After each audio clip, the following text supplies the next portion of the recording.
At this point, as we enter 2024, there's 3 things in life that are virtually guaranteed. Number 1 is, of course, death. Number 2, taxes.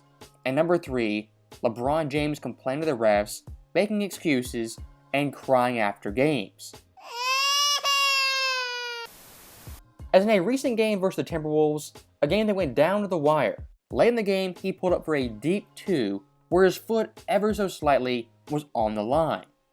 Now this play in real time was called a 2, it went to the replay, and on replay, yes, LeBron's foot ever so slightly is on the line. Now the funny part about this is, LeBron in real time even after the game was complaining because supposedly his foot wasn't on the line and there was clear space between him and the 3-point line. The picture LeBron was looking at wasn't the final frame of his foot before he shot the ball. And on social media, the screenshot going around isn't the final frame before LeBron shot. Now look, I'll admit this play is extremely close. But just like NFL rules, in the NBA, if the call is too close to make in replay, inconclusive evidence, they'll go with the play on the court, which is a 2-point shot by LeBron James. Now, of course, when it comes to Lakers, LeBron James, it didn't stop them from complaining and whining post-game. As even Anthony Davis, Darvin Ham were saying post-game, it was a clear 3-point shot, the refs are stupid, replay is broken, and the guys in New Jersey don't know what they're doing. To say that shot by LeBron James is a clear-cut 3, I mean look, I get that you guys are Lakers players, Lakers coaches, but it wasn't a clear 3-pointer like you're trying to make it out.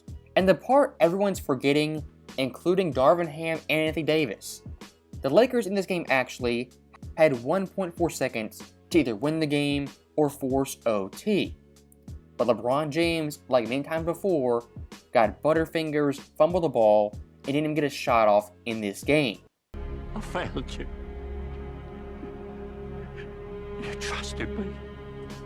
And for a guy who's turning 39 years old, to have these animated theatrics, borderline having a fit on the court, I mean, it's slightly embarrassing. Last year versus Boston, when he also went ballistic, that call on the court was an extremely bad call. But again, to lose your composure like that as a leader when the game's going to OT, not the greatest look for the so-called GOAT. I mean, even Kevin Durant in 2021 versus the Bucks in a Game 7, when his foot barely was on the line, he didn't complain, whine, or throw a fit in that game. And again, looking at that screenshot of LeBron's foot, who do you guys think posted that screenshot and had it go viral? Of course, Dave Mcmeneman, the second biggest LeBron fan behind Brian Windhorse.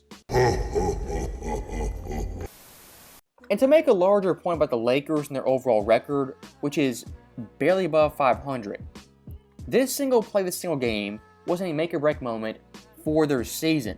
And if playing Minnesota was so important, so vital, why did LeBron a week earlier duck Ant Edwards and the Timberwolves? Point being, social media, ESPN, Dave Mcmeneman, Brian Windhorst, these guys have no shame and will lie straight to your face. And if you didn't watch the actual game in real time like I did, you'd think that screenshot of LeBron's foot was the final moment before he shot the ball. And I do want to give one guy credit, and that of course is Anthony Edwards. As in all this chaos, Ant's great play in the fourth quarter kinda got lost in it.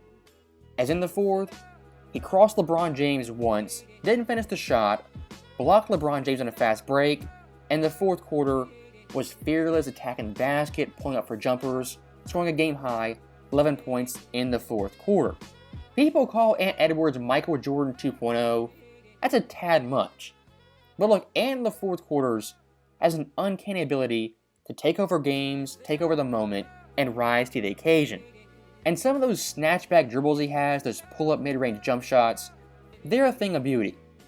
Now, speaking of Michael Jordan 2.0, Michael Jordan comparisons, if you look at Jordan on the Wizards, him being compared to LeBron James is done constantly. And as you guys know, I'm a big Jordan defender and a big Wizards Jordan defender.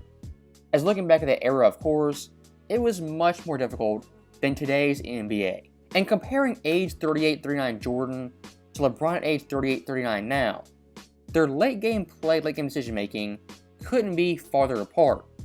As looking at Jordan, in the final 24 seconds of games in the fourth quarter OT, on the Wizards, he was 4 of 8 on jump shots and had 2 buzzer beaters.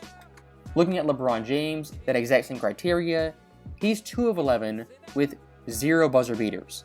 And this year alone, has fumbled away numerous games in the clutch, passing up shots, throwing up bricks, and everything in between. While Wizards Jordan wasn't the better overall player, I think late in games in the fourth quarter, Jordan's overall IQ understanding of what to do late in the game was much better than LeBron James.